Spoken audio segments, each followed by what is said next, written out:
بنگلہ دیش میں پرتشدد حکومت مخالف مظاہروں کی وجہ سے تقریباً 1000 ہندوستانی طلباء وطن واپس لوٹ چکے ہیں اور کئی دوسرے طلباء بھی واپسی کی تیاری کر رہے ہیں۔ وزارت خارجہ نے آج یہاں ایک بیان میں کہا کہ ڈھاکہ میں ہندوستانی ہائی کمیشن اور چٹگانگ، راجشاہی، سلہٹ اور کھلنا میں اسسٹنٹ ہائی کمیشن ہندوستانی شہریوں کی بنگلہ دیش میں حالیہ رفت کے بعد وطن واپسی میں مدد کر رہے ہیں۔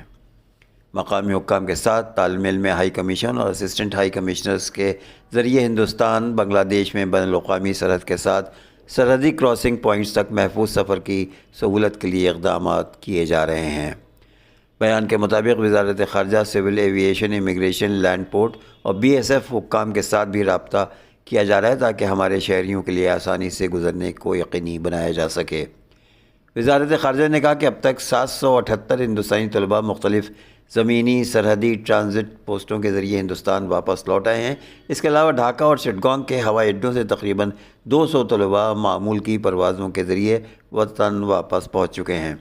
ڈھاکہ میں ہندوستانی ہائی کمیشن اور اسسٹنٹ ہائی کمیشن بنگلہ دیش کی مختلف یونیورسٹیوں میں باقی 4000 سے زائد طلباء کے ساتھ مسلسل رابطے میں ہیں اور ضروری مدد فراہم کر رہے ہیں۔ ٹرمپ پر قاتلانہ حملہ کرنے والے نوجوان نے پہلے ڈرون اڑا کر ہدف کا جائزہ لیا، امریکی میڈیا۔ 14 جولائی امریکا کے سابق صدر ڈونلڈ ٹرمپ پر انتخابی ریلی کے دوران فائرنگ ہوئی جس سے وہ زخمی ہو گئے تھے۔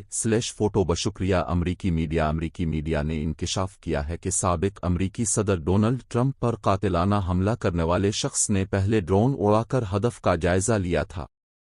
امریکی میڈیا کے مطابق مقامی ٹیکٹیکل ٹیم کا اہلکار ٹرمپ پر حملہ آور کو نشانہ بنانے میں ناکام رہا تھا۔ دوسری جانب سیکریٹ سروس کے اہلکار نے ہدف واضح نہ ہونے کے باوجود حملہ آور کو ایک ہی گولی سے ہلاک کر دیا تھا۔ یاد رہے کہ 14 جولائی امریکا کے سابق صدر ڈونلڈ ٹرمپ پر انتخابی ریلی کے دوران فائرنگ ہوئی تھی جس سے وہ زخمی ہو گئے تھے اور فائرنگ سے ریلی میں شریک ایک شخص بھی ہلاک ہوا تھا۔ امریکی تحقیقاتی ایجنسی FBI نے بتایا کہ ڈونلڈ ٹرمپ پر فائرنگ کرنے والا 20 سال کا مقامی نوجوان تھا جس کی شناخت تھامس میتھیو کروکس کے نام سے ہوئی جو ریاست پینسلوینیا کا ہی رہائشی تھا۔ غزہ کے پناہ گزین کیمپوں میں سیوریج اور آلودہ پانی میں پولیو وائرس کی تصدیق۔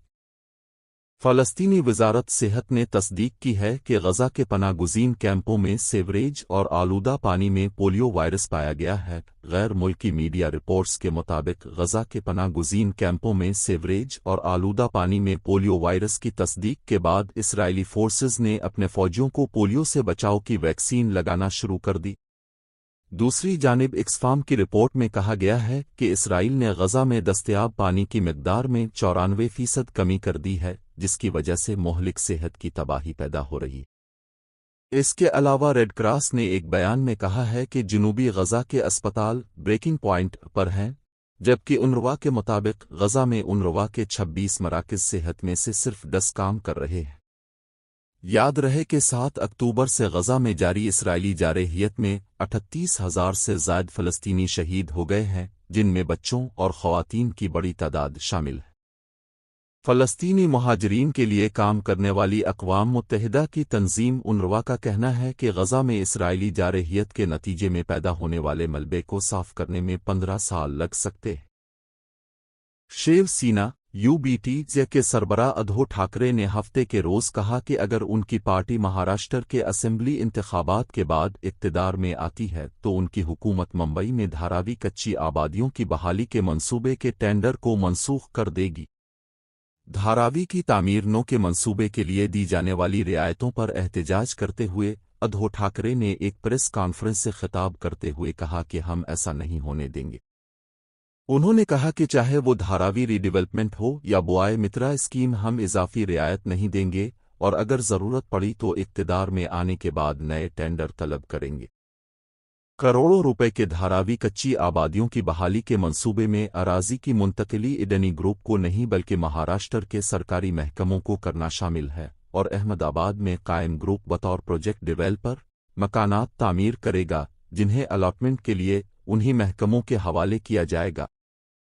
ایشیا کی سب سے بڑی کچی آبادی کے مکین محکمہ محصولات کے بجٹ کے مطالبات پر مہاراشٹر اسمبلی میں خطاب کرتے ہوئے